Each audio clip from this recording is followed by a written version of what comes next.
하겠습니다. 제가 오늘 변호사님을 위해서 준비한 스페셜 기사예요. 네. 네. 이화영 씨 얘기 좀 해야죠. 네. 이화영 씨가 지금, 내가 지금 7월 17일에 나가야 된다는 생각을 단단히 하고 있는 것 같아요. 네네. 이화영 씨가, 이재명 대통령 취임 일주일 만이죠. 바로 이제 글을 올려가지고 7월 17일 날 재헌절날 네. 사면해달라. 그리고 나와 같이 소나무당의 송영길, 조국 같이 전 정부에서 우린 검찰 탄압받은 사람이니까 다 해달라 이러면서 이제 그 특별 사면 뭐 추진위원회도 구성하고 청원인까지 만들어서 지금 네. 이재명 대통령을 압박하고 있습니다. 그래서 모든 곳에서는 이거 압박이 아니라 만약에 사면해주지 않으면은 뒤통수 치겠다는 거 아니냐 이런 얘기들이 많이 나오고 있는 상황입니다. 그 페이스북 한번 올려주시면 이화영 씨가 4일 전에 올린 건데 감사합니다. 끝까지 싸우겠습니다라는 글의 제목으로 해서 쭉 올렸어요. 그래서 조국 혁신당 지지자분들, 더불어민주당 지지자분들, 그리고 민주주의를 수호하는데 뭐 지지하는 시민 여러분들 동참해 주세요 하면서 그 다음 것도 하나 보여주실래요? 지금 21대 대통령 취임 기념 국민통합 내란 종식 특별 사면 복권 서명 운동 이거 올렸어요. 그래서 이게 지금 구글 폼이거든요. 이게 지금 올려드린 게 보면 이제 취지를 쫙 설명한 글이고요. 요 취지 설명 밑으로 내려가면 개인의 정보를 넣고 동의하는. 그러니까 이게 나를 사면시켜주는 것이 내란을 종식시키는 것이다. 라는 얘기로 지금 갖고 가고 있는 거죠. 자, 여기에 대해서 우리 할 얘기가 너무 많잖아요. 네. 당시 이화영 사건의 변호인이었던 우리 설주현 변호사님의 네, 이야기를 우리가 좀 들어봐야 될 것 진짜 같아요. 이 점에 너무 기다렸습니다. 저희가 이거 너무 기다렸습니다. 네. 이거 어떻게 얘기해야 돼요? 드디어 진짜. 핵심 드디어. 주인공을 모셨습니다. 자, 질문 내용 좀 구체적입니다. 네네. 이화영의 협박 내용 중 네. 이재명이가 가장 무서워할 협박은 무엇입니까? 무서워할 거 없어요. 이재명 대통령 입장에서는. 그래요. 네, 이 실망이네. 이 사람의 진술을 어떻게 한들 이미 진술을 번복하고 그랬잖아요. 네네. 제가 알기로는 이재명 대통령 측에서 이화영 씨에 대한 신뢰가 없습니다. 기본적으로. 그리고 이 사람이 어떤 얘기를 하더라도 저 사람의 말에 신빙성이 없다라고 주장을 해버릴 거기 때문에 뭐 이재명 대통령 입장에서는 이화영 씨가 무슨 말을 하거나 아무 상관이 없어요. 솔직히. 그러니까 이화영 씨는 명태균처럼 명태균이 얘기했잖아요. 네. 내 입맛 번긋하면 두 수당 안에 정권 무너진다더니 무너졌잖아요. 뭐 명태균 씨 얘기도 저는 잘 모르겠어요. 그분의 신빙성에 대해서는. 그리고 네네. 그분은 아직 정확하게 어떤 내용이 밝혀진 게 없잖아요. 네. 뭐 그렇기 때문에 뭐 아직 미지수기 때문에 그럴 수 있는데 이화영 씨는 대부분 사건들이 다 드러나 버렸어요. 그리고 지금 1심 사건이 진행되고 있는 이제 그 대북송금 사건. 네네. 그러니까 우리가 이제 불법 대북송금. 대북송금 사건은 쌍방울과 관련해 가지고 이제 본인이 대법원 확정을 받은 것이고요. 네. 실질적으로 제3자 뇌물죄와 관련해서는 지금 수원지방법원에서 1심에 지금 계류 중이에요.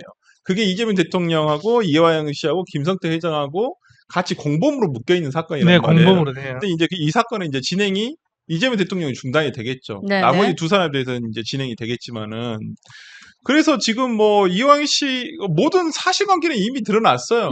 대북송금과 관련해서 이화영 씨가 역할을 했고 네. 쌍방울 돈을 줬고 그 목적이란 것은 이재명 당시 도지사의 방북 비용 대납한 것이고 그 다음에 스마트팜 비용을 대납한 것이다라고 이미 대법원에서 사실관계가 확정이 됐잖아요. 네.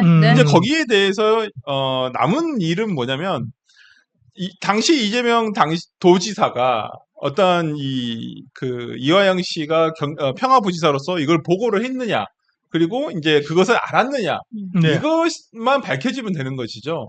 그래서 나머지 사실관계는 밝혀져서, 근데 이화영 씨는 이미 보고했다.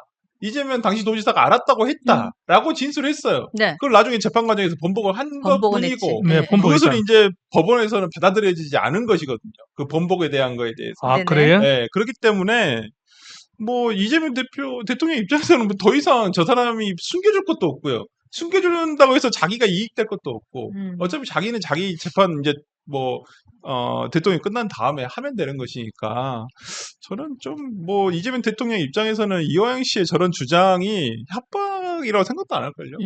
네 알아서 해라. 이거 약간 오늘 아침에 네. 다른 프로그램 보니까 그 이재명 대통령의 측근인 분이 TV에 나와서 그런 얘기를 하는 거예요. 이화영 씨에 대해서 얘기를 할 때 대북 송금에 대한 얘기를 안 해요. 안 하고 계속 그 얘기만 해요. 이분이 쌍방울에서 향은 받고 접대받고 그런 것들로 들어간 게 더 크다 하면서 그렇죠. 딱 선을 쫙 긋더라고요. 아니 그러니까 그리고 지금 대법원에 확정된 것은 네.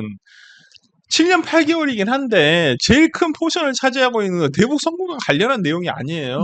본인이 뇌물을 받았다는 부분이에요. 맞아요. 이게 포인트. 3억 얼마인가가 뇌물로 인정됐어요. 그렇기 때문에 원래 우리가 뇌물죄에서 1억 원 이상이면 10년 이상의 그 징역형입니다. 그런데 네. 거기서 제일 처음에 그래서 1심에서 9년이 나왔던 것이고 2심에서 그게 약간 감형돼서 7년 8개월이 나왔던 거예요. 네. 그래서 뭐 그 이화영 씨에 대한 어떤 본인은 지금 무슨 민주화 투사라고 지금 그러니까. 잘못 착각하는 것 같은데 네네. 전형적인 부패사범이에요. 네. 전형적인 부패사범. 김민석 총리 후보자랑 별다 다를 거 없어. 정치자금법 위반하고 그냥 돈 받아 썼고 항상 정치자금법 위반 정치인들 대다수의 똑같은 말이 뭐냐면 빌린 거예요.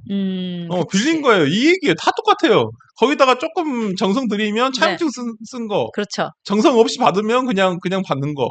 이거밖에 없어요. 맞아요. 그래서 저는 뭐 이화영 씨가 뭐 지금 뭐 이재명 대통령한테 뭐 모르겠습니다. 본인이 저도 모르는 것을 얘기할지 안 할지는 모르겠습니다만은 네네. 글쎄요. 이재명 대통령 입장에서 그렇게 겁내지 않을 것이라 생각을 하고 이분이 이렇게 올린 거에는 너무 파렴치한 거죠. 그러니까 사실은. 이런 비판이 있을 거란 거 왜 몰랐겠어요. 근데 이렇게 하는 건 네. 이미 소통이 다 안 된다는 거예요. 아. 이재명 대통령 측이라든지 민주당 당 그렇게 볼 수도 지도부하고 있겠구나. 그러네. 소통이 안 되니까 저러고 있는 거예요. 아. 소통이 되면 네. 조용히 있죠. 조용히 있다가 그러네. 야, 적당한 시점에 우리가 이거 알아서 사면해 줄 테니까 좀 가만히 있어라. 일단 이 얘기를 하지 않겠어요? 그렇죠. 그러니까 좀 그러네. 유의한 게 아니 뭐가 저렇게 급한가? 지금 일주일밖에 안 됐는데 그러니까 진짜 저게 대통령 소통이 안 됐거나 예. 아니면 안 된다라는 거부의 의사가 표시가 오니까 그러니까 저렇게 난리를 하고 있는 거예요. 제가 봤을 때는. 치는 이유. 예.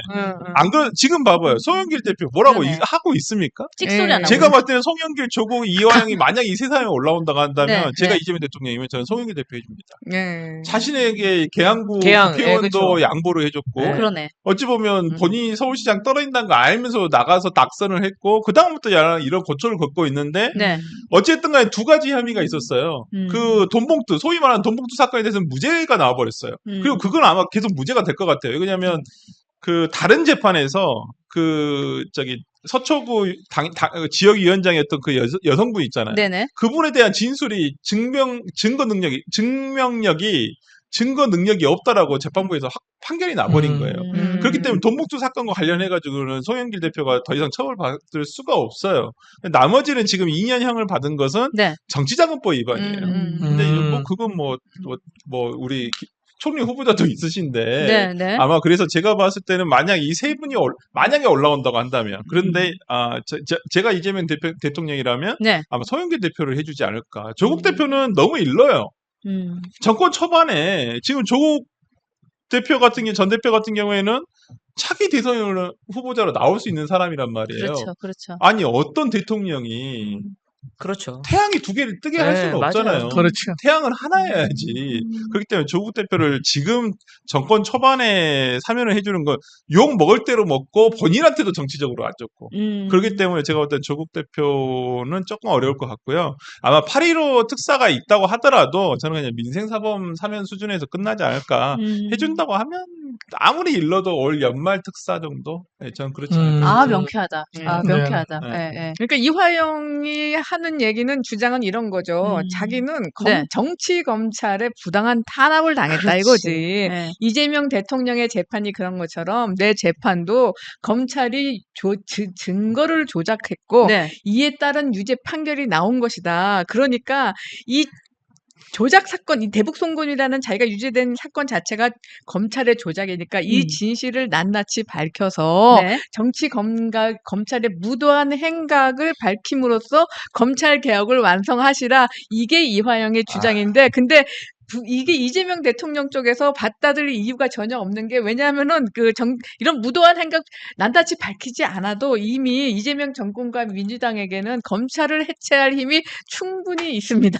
그렇기 때문에 이재명이 주장하는 억울함의 진상 규명까지 뗄감으로 가져갈 필요가 전혀 없는 거죠. 그리고 이분이 네네. 정말 좀 답답한 게 뭐냐면 네. 사면에도 절차라는 게 있어요. 기준이라는 게 있는 것이고 무조건 대통령이 됐다 해서 나 저 사람은 사면시킬 거야. 이러면 역풍이 부는 거 우리가 봤잖아요. 그렇죠. 김태우 씨 아, 저번에 그렇지. 강서구청장 보궐선거 하기 전에 네, 네. 사면시켜주고 출마시키려고. 그러니까 한마디로 윤석열 정부에서의 사면은 지극히 비정상적인 사면이었어요. 그 말도 안 되는 짓을 맞아요. 한 거예요. 네. 그건 누가 들어도 이게 말이 안 되잖아요. 근데 이제 이화영 씨 같은 경우는 마찬가지인 게 예를 들어서 박근혜 정부, 이명박 정부, 뭐 문재인 정부, 뭐 그 전에 노무현 정부에서도 사면은 기준이 다 비슷했어요. 특히나 정치인 사면은 한 정부에 보통 2번 정도밖에 안 합니다. 그렇게 계속 해줄 수가 없어요. 그리고 그 기준이 있는 게 법무부 사면심사위원회에서 위원회를 열고요. 정치인 사면 같은 경우에는 각 당의 사면 대상자를 추천을 받습니다. 그렇게 추천을 받아가지고 등급이 맞아야 돼요. 어느 정도 무게감이 맞아가지고 이게 1대1 교환 형식으로 해주는 거예요. 그렇게 해야지만 야권에서도 불만이 없을 그쵸, 거 너 아니에요. 하나 나 하나. 예를 들어서 예를 들어 여권이 됐다. 여당 인사만 다 사면해주고 야당 인사 하나도 안 해주면 이게 그러면 하나의 보복 수단밖에 안 되잖아요. 그렇죠. 예. 그렇기 때문에 이걸 사면을 해줄 때는 비슷하게 올려가지고 해준단 말이에요. 근데 지금 국민의힘에서 비슷하게 해줄 만한 정치인이 없어요. 사면을 해줄 만한 사람들이 없단 말이에요. 그리고 급한 사람도 없고. 그러네. 그래서 이게 사면을 할 때도 이 절차라는 게 있고 기준이 있어요. 그리고 뇌물죄나 정치자금법 위반은 웬만하면 안 해줍니다. 특히나 뇌물 같은 경우는 안 해요. 근데 이화영 씨는 뇌물 사건이 있잖아요. 그렇죠. 안 된단 말이에요. 네. 그리고 일단 다 좋다 해. 다 좋아요. 다 절차적으로도 그러면 해준다 손 치더라도 그 다른 재판이 없어야 되잖아요. 다른 재판 하고 있다니까요, 이 사람은. 소영길 대표는 재판이 하나예요. 그리고 조국 대표는 이미 재판이 끝나버렸고 그렇죠. 다른 사건이 없으니까. 그러니까 이 사람들은 해줄 수도 있단 말이에요. 확정만 되면. 근데 이화영 씨는 지금 다른 정치자금법도 있어요. 위반 사건도 있고 다른 뇌물 사건도 있고 그러는데 이걸 어떻게 해줍니까? 해줘봐야 또 풀어주면 또 들어가는데. 그래서 해줄 수가 없는 거예요. 절차적으로 보더라도. 또 들어간다. 네. 그 절차가 있고 기준이 있는데 그걸 너무 무시하고 지금 그냥 본인에 대해서만 저런 주장을 하는 거, 무리한 주장을 하는 거. 재헌절에 풀어달라고 그것도 아주 그냥. 날짜까지 못 재헌절 특사가 없었다니까요, 이제까지. 미치겠다. 그러면 네. 또 하나 이재명 대통령에 대한 이화영의 협박은 결국 스스로의 공갈로 끝나겠다, 그죠? 저는 그렇게 봐요. 의미가 없다. 그러니까. 네. 제가 모르는 게 다른 게 있으면 명쾌합니다.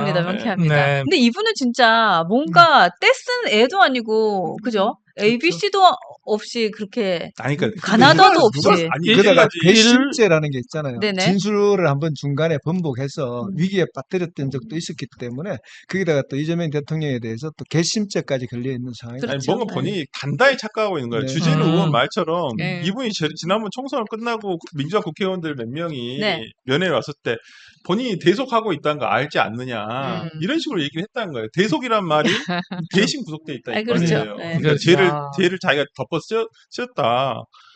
무슨 자기가 그럼 돈 받은 건 뭐예요 도대체? 본인이 그 쌍방울로부터 편의 제공 받고 카드 쓰고 이런 건 뭐예요? 그게 이재명 대통령을 당시에 이재명 도지사나 이재명 대표를 위해서 받은 거예요? 그러니까. 아니잖아요. 본인 위해서 받은 거잖아요. 근데 그걸 왜 거기다 갖다 붙여요? 하나 또 이렇게 이화영 변호사로 이렇게 머무실 때 네.